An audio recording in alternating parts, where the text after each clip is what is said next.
কথায় আছে গাধা পানি খায় কিন্তু ঘোলা করে খায়। আপনাদের সেই অবস্থা হয়ে গেছে। আপনারা পানি খাইলেন কিন্তু ঘোলা করে খাইলেন। কিন্তু এই পানিটা আমাদের ছাত্র ভাইদের, আমাদের বাংলাদেশি ভাইদের কাছে কোনো দাম নাই। এই পানিটা আপনাদের আগে খাওয়া লাগছিল, যখন পানিটা ক্লিয়ার ছিল তখন খাওয়া লাগছিল, তখন পানিটা খান নাই। আর যখন চাপে পড়ছেন তখন পানিটা খাইলেন, তখন আমাদের এই রায়টা মানলেন। এখন কোনো লাভ আছে? লাভ নেই কোনো। এখন যতই রায় মানেন, যতই বলেন যে আমরা তোমাদের পক্ষ আছি, তোমরা যেটা বলবা সেটাই হবে না, কাজ হবে না, কোনো কাজ হবে না।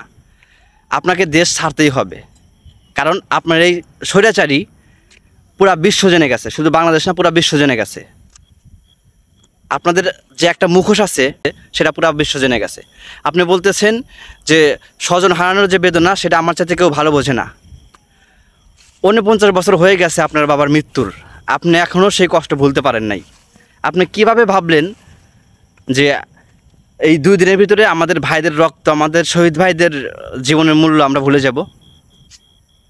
আমাদের ভিতরে কি সেই বেদনা কাজ করে না? আমাদের ভিতরে কি হৃদয় নাই? আমাদের কি মন নাই? আমাদের কি কষ্ট হয় না? আপনার রায়টা মেনে নিলাম, আমাদের ভাইদের কি হবে? আপনাদের আর কোনো রাস্তা নাই, আপনাদের এখন পদত্যাগ করতেই হবে। আপনাদের এই রায়টা আমার ছাত্র ভাইরা, আমার বাংলাদেশি ভাইরা মেনে নেবে না, নেবে না মানে নেবে না। এটা যদি মেনে নেয় আমাদের শহীদ ভাইদের অপমান করা হবে। আমাদের শহীদ ভাইদের রক্তের একটা দাম আছে যেটা আপনাদের নাই। আপনাদের কোনো দামই নাই, আপনাদের কোনো লাভ নাই, আপনাদের রাস্তা বন্ধ হয়ে গেছে। আপনাদের পদত্যাগ করতে হবে, দেশ ছেড়ে পালাতে হবে, কথা শেষ।